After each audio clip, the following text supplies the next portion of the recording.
pains me to say it, but it does have to be the VW Beetle.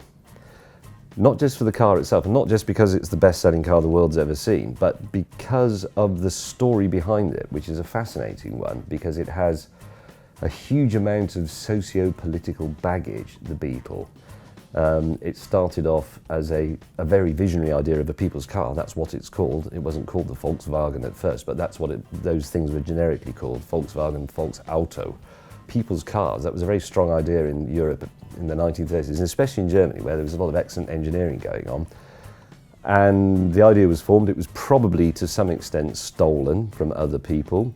There was a lot of slightly racist stuff going on, because one of the true designers or creators of the Beetle ethos, if you like, was Jewish, so he was repressed.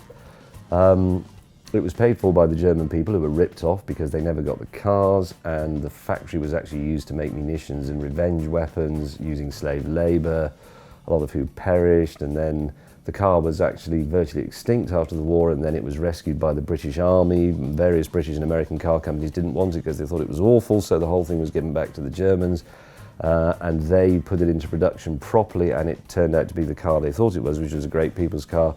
And then it became a sort of totem of the free love and flower power movement, and the basis of some very cool conversion work, beach buggies for example, and the basis of the first camper van, if that's the proper English word, the boogie bus, and all of this. And yet, as Lord Rootes said of it when he first saw it, it is a pretty awful little car. And it is interesting that the most enduring material legacy of one of the world's worst dictators is actually a farty air-cooled car that looks a bit like a Beetle.